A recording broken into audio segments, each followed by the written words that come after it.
Let's stay in your home state. We're going to go to Indiana, where the Hoosiers, they beat the Nebraska Cornhuskers mightily. 56-7 was the score. A lot of recruits on campus. Now, Julian Lewis did not make it in, but there were some important prospects in Indiana. Steve, talk to us. Well, let's talk about the ones that did make it to campus first, Josh. And you got the Hoosiers in the college football playoff now, right? Oh, I do. I penciled them in. Yeah. Not pen, but pencil. I got them in dark pencil right now, as they'll be favored in all their ball games but one moving forward. And that Ohio State-Indiana game in Columbus all of a sudden is one of college football's biggest games. But Indiana, they had two major 2025 targets on campus this weekend. Tyrone Burris is an in-state edge rusher currently committed to Louisville. I now have my on-3 RPM on the Hoosiers to ultimately flip him. He had a great time watching the game, was in the locker room afterwards. Pat Kuntz is his lead recruiter. He was out to see him play recently, watching Indiana develop their players, putting them in the right place schematically. Top 10 offense, top 10 defense. When Tyrone Burris committed to Louisville coming into the season, he didn't know what Indiana would look like on the field this fall from a development standpoint, from a scheme standpoint. It was only what Indiana was telling him. Now they're showing him, and I think he wants to be part of it. I like where Indiana stands. Byron Baldwin is an on 300 defensive back from Baltimore St. Francis that at one point was committed to Indiana. He took an official visit to Colorado for the Baylor game.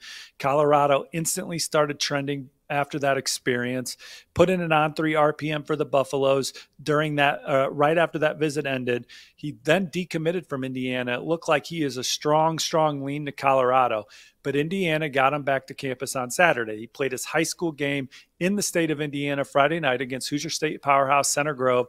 Baltimore St. Francis ran through them, got a huge win, and he was decked out in Indiana gear as he played that game. Gloves, sleeves.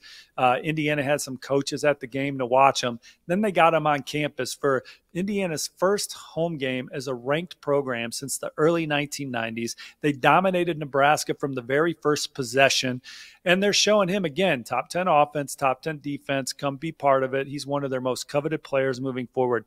Indiana's not recruiting a lot of 2025 high school recruits. Julian Lewis is obviously another one. They're going to use this success on the field. They're going to use their NIL capital following the season on guys in the transfer portal to maintain this new standard, this new level of success that we're seeing at Indiana.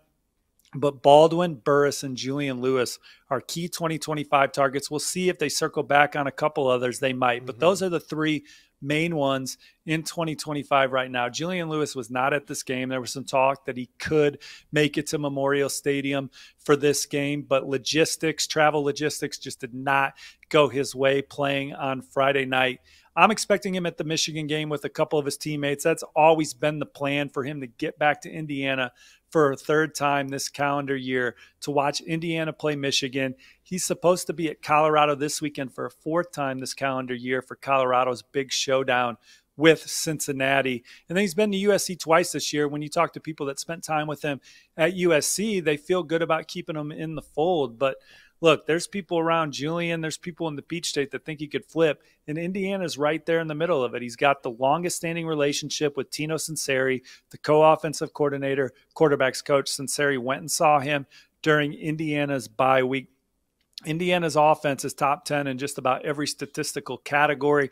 Their quarterback, Curtis Rourke, is a Heisman candidate. He went from unknown nationally to a Heisman candidate in every other quarterback award as he battles Cam Ward and Shedeur Sanders for those accolades, among others.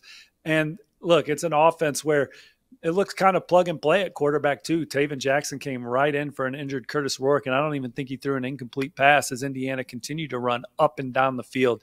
So IU said, look, Julian, don't make a final decision this summer. Watch these teams play this season. Watch USC play. Watch Colorado play. Watch us play.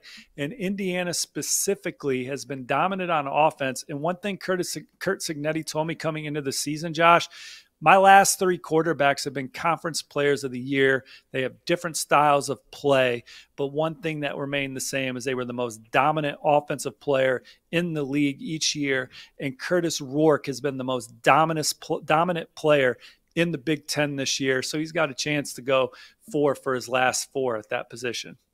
All right, Indiana fans, talk to us, comment section below. How are you guys feeling? Not just about the season, but the recruiting class that the Hoosiers are putting together. Some big name visitors, not only on campus, but could be coming soon. So talk to us, comment section below.